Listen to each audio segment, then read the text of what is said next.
welcome back. We are going to look into making a bar graph for this set of data. And I was going through this, I had a realization of things I should have mentioned before. When we do our data, especially for the internal assessment, you will notice that I have lots of different numbers here and different numbers of decimal points. And really what we need is that they all match. So when we go to make them all match, we really want to make sure that we are thinking about how accurate we can be. So things like that include the fact that our averages are probably fine with 1 decimal point, but thinking about how confident you are in your data. And the numbers should match with that data. So most of the time, for most of you, that's probably going to be 2 decimal points. So I can select all this data, and there are some numbers over here, and this goes from lots of decimals to a few decimals, and so I can push this over so that all of them match the number of decimals. You will actually lose points if you don't have the same number of decimals for everything. So I just changed my standard deviation to all have 2. As I go down here, I did some other averages, and I again want to make sure that these all match. These averages all go to 1 decimal point, or most of them do. So I'm actually just going to bring this down to 1 decimal point and go up here and verify that these all have 1 decimal point. And it's easy to push those back and forth so that they're consistent. All right, now that we have our data looking like we want it to, what we can do is make a bar graph. This is pretty straightforward. There are a couple of different ways to do it. The easiest way probably is to select the data you want. So I'm going to select the average test score by student. I'm actually going to include my title here. So I'm just going to highlight that whole thing. I'll go to Insert, and I'm going to select a bar graph, and I'm just going to select the first one. And this automatically pops up for me with all of the averages for my students for this test. A couple of things to keep in mind. I have random numbers down here. Maybe I want to actually assign these, so I can right click, and you'll see there's this option to select data. So again, you have to right click, not left click. Sometimes you'll get this. It just means that you moved your mouse a little bit. So it's right click and hit select data. From here, it'll tell me that my horizontal categories, so those ones down on the x-axis, are just these arbitrary numbers. If I actually want to assign them here, I can hit edit, and I should be able to just drag all of the way down and hit OK. And now the average test scores are matched up per the numbers I already assigned students. I can hit OK here. This graph is okay. It does tell me that this is the average test score by student, but I don't actually know what these numbers mean. So what you're going to do is go to this quick layout option. My favorite layout option is always the one that has a title. It has a y-axis, it has an x-axis label, and so you're going to go in here. So now you can see my graph. I'll make it a little bigger. I do have the whole screen for y'all to see, right? And I can go in here and be like, these are students, right? These are my students. Over here, right, I can change this to test 4. And remember, just like earlier, I want to say it's out of 7. I want to keep those details in. This is the average test score by student. I can be more specific with my title. So average test score by student on all tests in IB Biology 2 in the 2022-2023 school year.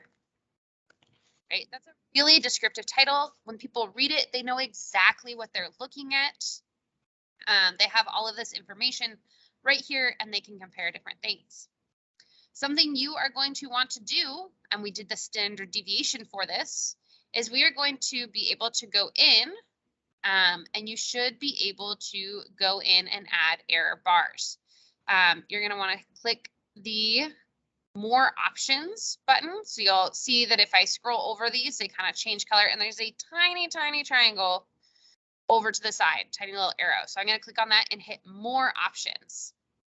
And when I go to More Options, there should be a point where you can tell it what value you want. So when you open this up, it'll give you lots of these different pieces of information, but I'm going to go to the one that looks like the chart I just made.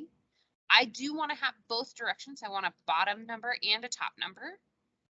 And I'm going to go in and I'm going to actually choose this custom value. For this custom value, I'm going to hit specify, and it'll ask me for the positive and the positive error value and the negative error value. I always recommend go in and delete everything in the positive.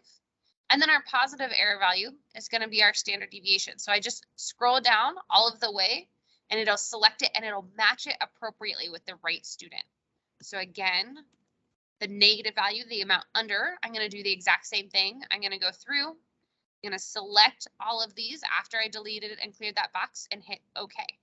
You'll see that these error bars actually changed in size. So remember we talked earlier about student 23 and 21 having the smallest error bars. You can actually see that they're a little bit smaller, whereas student 28 and, oh, I'm sorry, not 28, but 83 and 3, if we look at them, we can actually see that our error bars are really large. These error bars are super important. They're super valuable because they can tell us whether they are significantly different from something else. So if your error bars are all overlapping, and a lot of these are, where I can draw from one error bar and I hit another one, or I hit the actual graph area, right? These are all, none of these are going to be significantly different from one another. So that is one way to do your graph. If you are like, I'm good to go, I know how to do this, I don't need anything else, great. I'm going to let you leave here. I'm going to move this to the side. And if you're like, can we do all that again? We're going to do it again, but we're going to use our class averages. So the first thing I need to add real fast is my standard deviation. Just like we did before, I'm going to go through and just select my values. And now we're just looking at slightly different information. You can see, again, there are different numbers. And so I want to go up and change this so that I have all the same numbers and I just want it to have 2 decimal points. So again, I'm going to make a bar graph. I'm going to choose my average test score in the class. So I'm just going to select these, right? This is the data I want to put in a graph. It's just these average test scores. I'm going to go in, I'm going to go to the insert button. And in that insert button, I'm going to go up here. I'm going to find my bar graph. I'm just going to choose the first one. You can mess around. You can choose other ones if you want. It'll give you a little preview. It's got some 3D views. I just like the simplicity of the first one. It makes my life easier. So I'm going to go through. I have the same data again. Remember, this is a great place to start, but we don't always know what we're looking for. So I'm going to probably go in. I'm going to right click and select my data. I want to know what this 1, 2, 3, 4, 5 is down here. When I read this graph without having to read a whole bunch of the papers, I'm going to go in and edit my horizontal axis and just select and say, yep, this is my tests. I want to know what these are. I'm going to hit OK and OK. I'm going to make this bigger just so it's easier to see, not crowded out with information. So we're looking okay so far. I'm going to go to my quick layout. I don't have axes right now. I really want axes. I want people to know what they're looking at and reading. So I'm just going to that quick layout. And these little gray lines tell you where you're going to get things. So you can have things like this. It gives you some of the averages on top. I, again, prefer this one. I think it's the neatest. I think it's the clearest. So that's what I would recommend. So I'm going to go in here. I'm going to add my axes titles. Again, these are test scores out of 7. And these are my individual tests.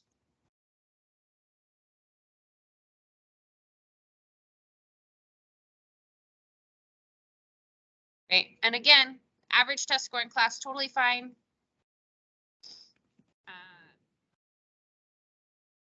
Average score students received on the 5 tests in IB biology in the 2022-2023 school year, right? So we're mostly at the same spot. The last thing I want to do is I want to go in and add those error bars. So again, sometimes this will be open. It's usually not what you want it to be. So I always just close it, and then I go over here and I hit the plus button. I want to add chart elements.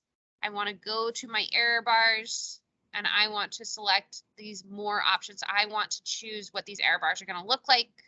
It will give me these automatic ones that just give a fixed value of 1, which is not super helpful. So I'm just going to go over and be like, nope, I would like a custom value, please. I'm going to hit specify value. I'm going to delete this positive and negative error. It'll tell you you have an error if something is there that shouldn't be. And I am just going to go in and select my data again and hit OK and watch these change to adjust for my error bars. Right? We can see here, see that on test number 3, we actually had quite a bit of deviation, not as great. Test number 1, a lot of people scored a lot closer, but there's not really any difference from the tests. So again, we have our chart. The last thing I will say is you can always change colors. There are different color options that will let you do different things to start with different colors. There are different formats. You can change this to look like you want it to look and different values. I often think the simplest is it's the best. It's just right there. You don't have to really think about it or worry about it. And so those are your basic options for creating a bar graph in Excel. Reach out if you need any help.